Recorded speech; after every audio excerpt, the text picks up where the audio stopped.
Well, we've dragged them now, Mrs. Loney. And we think we found your husband. Is this him?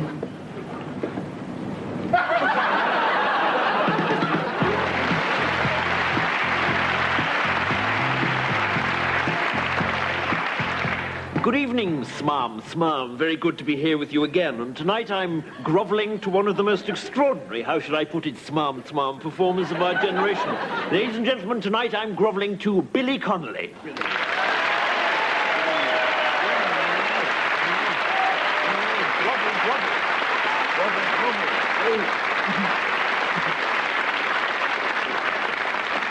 Excuse my sweaty palms. Good evening. Good evening, all. How you doing? Oh, grease just pouring off me in gallons. Wonderful to see you, Grovel Slime, and it's great grovel of you to stop in on your short visit to our little country, humble, to talk to me. My pleasure. Right, well, let's get down to you. Apparently you were born on your kitchen floor. How interesting, Well, we just moved to the Gorbles at the time. Grovel. Oh, yeah, you see, my mother, anecdote. Oh, Grovel, punchline? 3 days early. Oh, yes, Grovel Slime. I'm licking your boots now. Splendid, very funny. Grovel Smam, great. And apparently, Grovel, the first words you heard were feed. Ad-lib. Right off the top of my head. Oh, lovely. Your boots taste delicious. Yeah, paid my dues. Visual gag, bang. Oh, lovely, Grovel. I've moved from your boots to your arse now. Smam, funny too. Oh, fart, bum, willy, hemorrhoids. Oh, honest vulgarity, fawn, cringe, real people. How musical. Classic. Do you not feel Sisters of Mercy. Yeah, Sisters of Mercy, nuns, poor, one shoe hungry, terrible haircut. Oh, isn't it not? Right, well, that's all we've got time for, Grovel, this week. Wonderful, Grovel, to see you. We'll be back. Money coming out of my ears as usual because I grovel so well. Next week. Unexpected gag. Embarrassed pause. Shuffle. Good night.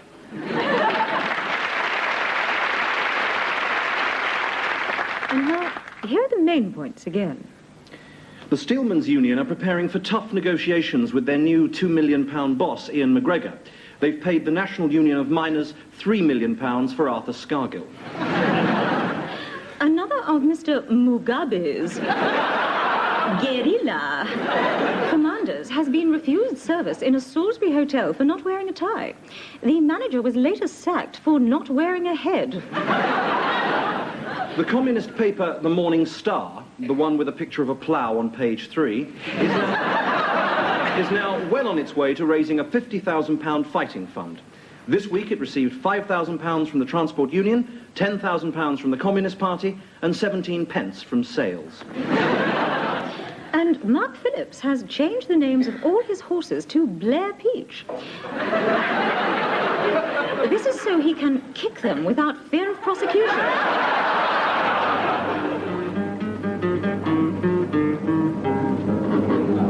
Hello. Now, today we're going to make a Trelford kettle. It's a lovely little object, see, and it takes a little bit of complication, but it's well worth it. So first of all, get your clay on a lot of water there, and you keep it moving up, because the most important thing, and of course some of it you won't be needing, but you keep it going up, and get the fingers in, and you feel it really coming up there. See the shape's going to come, it's a lovely little piece of tough, and it's smoking down. So there you get the basic idea of what it is, and we put a little handle on there, and a little handle on there, and we pull it off, and it comes straight off like that. That's that lovely thing, see? Now, of course, here's one I made earlier today, and just what the sort of thing that it's going to end up like.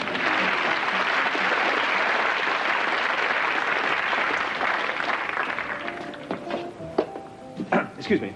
Yeah? I wonder if you could help me, please. I want to buy a gramophone. A what? A gramophone. Gramophone. A gramophone. I don't think we got any gramophones here, Grandad. What's that? That's a three-hour automatic cut direct drive turntable, unless I'm very much mistaken. And what's the difference between that and a gramophone? Oh, about 30 years in a plastic cupboard, you, Chief? Well, I'd like one of these, please. You sure? Yes, please. All right. This is going to be good. Right, well, as you can see, it's got all the speeds. It's got 33 and 45. Yes, what do I do with my old 78s? What do you say? Nothing. You said, what about my old 78, didn't you? No, I didn't, honestly, no. All right. So, you got your deck. Right. Do you want a Dolby with it? Yes, please. You only get Dolbys with tape recorders, Chief, all right? Do you want an amp? No, I won't. You won't hear anything, Grandad, without an amp, I'm afraid. Of course, yes, I want an amp. Yes, an amp. Yes, All right, what sort of output are you looking for? What sort have you got? No clues. About medium? How many watts, exactly? Oh, I should think about 3. No, 2,000. 500. 30. 30. So you know all about it now, do you? You want a 30-watt amp? A 30-watt amp. Do you want speakers? Yes. Do you want rumble filters? Yes. Do you want a bag on your head? Yes. There we are, a bag on. So you got your deck, you got your amp, you got your rumble filters, and of course, you have your bag on your head. Now, do you want woofers and tweeters? No, I don't want stupid things like Well, you got them when you want them or not, Grandad. They're in your speakers. You'll be telling us you don't want slimline salad dressing. Yes, I do want slimline salad dressing.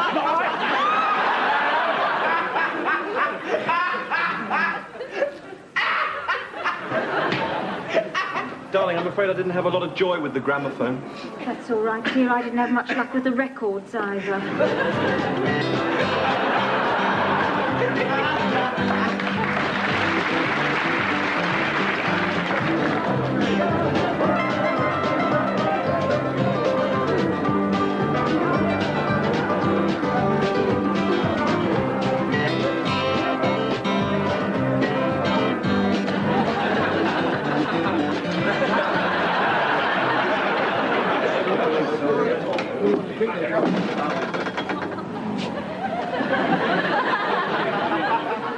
Yeah, you.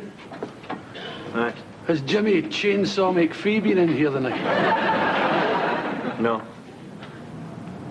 What about Big Jock the Knee Cruncher? No. What about Stick the Boot in his head and ask questions later, McDonald? No. Hacksaw Haggerty the Hen Choker?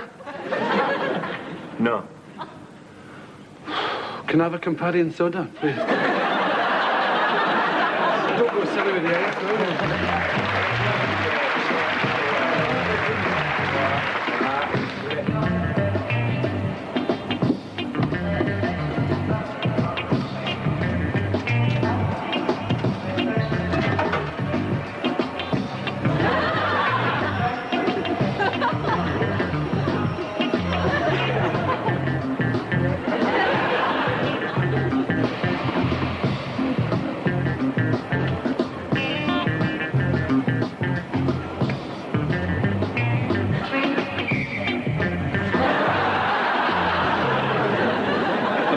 His best friend in a drunken brawl walked free from a Dublin court after the jury accepted his defence that he was suffering from premenstrual tension. Now, here's a recap of the week's news for the hard of hearing. In the Commons, Sir Keith Joseph said it was absolute madness for the taxpayer to complain about the payment of £2 million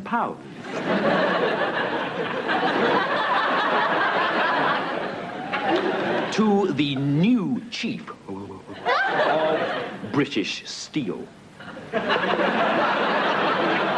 Mrs. Thatcher said she was right behind him. And later, Mr. Tony Benn had his say on the matter.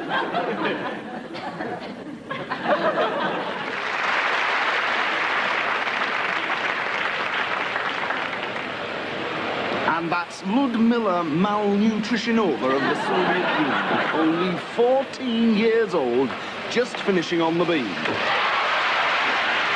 here come her marks. A 9.7 for Ludmilla. And now it's the turn of an even younger competitor from Britain. It's 13-year-old Sadie Spank.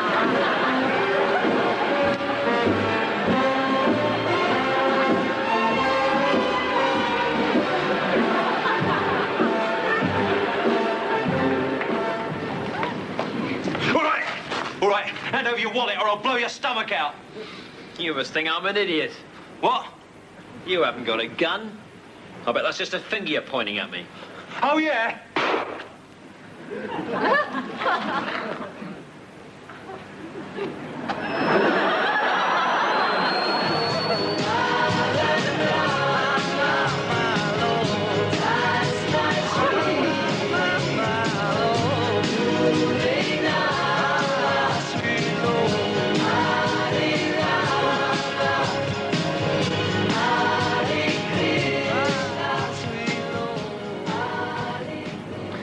Hello.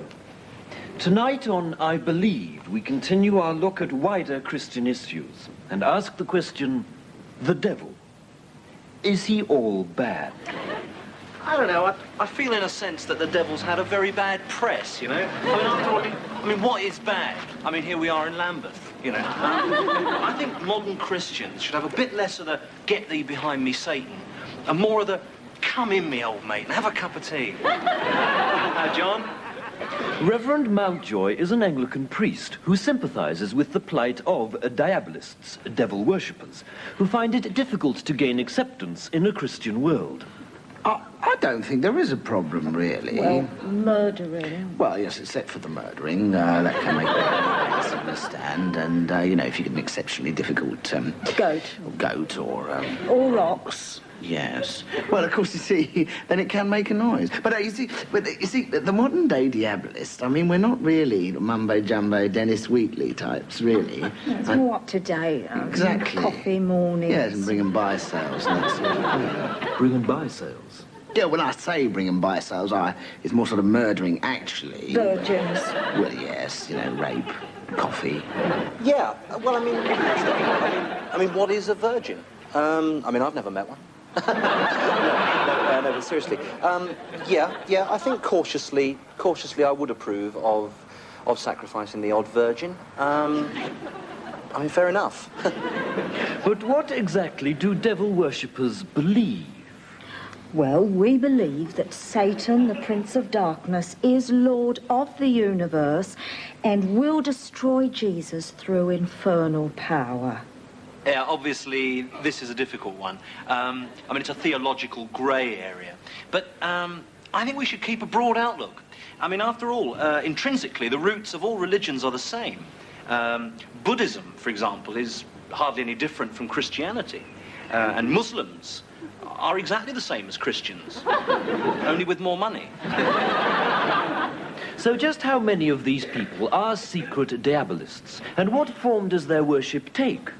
Well, every full moon we do go up to the heath at midnight, and we do strip ourselves completely naked. And we ravish each other passionately until dawn. And this helps summon up the forces of evil, does it? Who cares? But how long? How long before people like George and Fiona are accepted by the church? Bound to happen. In my opinion, it won't be too long before devil worshippers are accepted into the priesthood. I mean, some people are going to oppose it. The Pope, I think, is probably anti, but it's on the cards. Yeah. Do you think you will finally become accepted into the church? I couldn't give a toss. Well, whatever he's got, Dr. Lane, it's extremely contagious.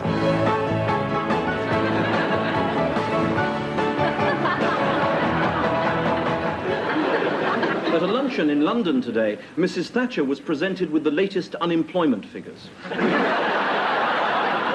And we've just heard that Sir Keith Joseph has decided to purchase more people to fill Britain's top jobs. A Minister for Agriculture and Fisheries, the First Sea Lord,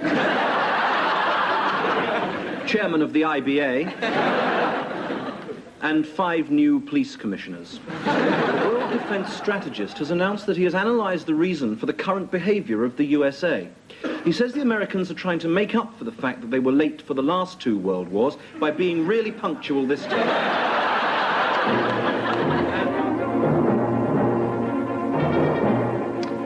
Hello. Hello. This week, we're going to take a look at origami, aren't we, Rowan? That's right, Mel, which is the ancient Japanese art of paper folding. And I'll just start here. And Mel's just starting. You can use absolutely any kind of any kind of paper for this. You can use This is an old Radio this is an Times, for instance, this, which Radio Times. is just any old bit of paper. And I'm will just do. folding, you see, like this. Folding it again over. It's very, very simple. Very, very simple. It's an ancient Japanese art dating from centuries ago. Now, if I make a tear like this, and another tear like that. Now, you can do this on your own, but if there are two of you, then it probably will I'll help. get hold of it. I'll get So, hold of it. now we just have a pool there. That's it. That's it. Now what And we- you see, now there we have a very nice hat.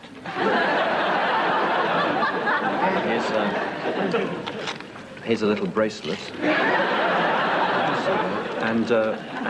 And here we have a nice pair of earrings.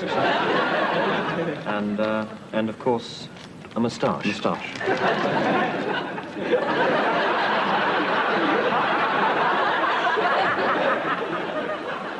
Alfred Hitchcock, the English film director, died in Hollywood this week, aged 80. The master of suspense was born in this house in East Ham in 1900. The eldest son of Archibald Hitchcock by his second marriage. His mother, Rita Hitchcock, died in her shower when Alfred was only 3. His childhood was spent...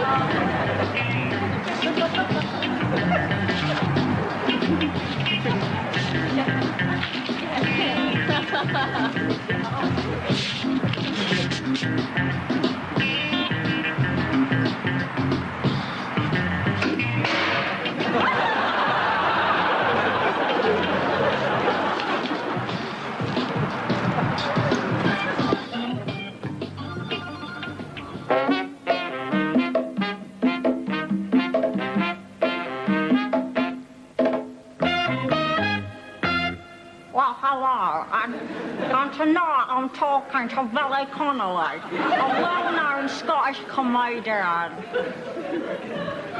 Billy, I understand that when you first came to England, people had a lot of trouble understanding your accent. Is that right? Sorry?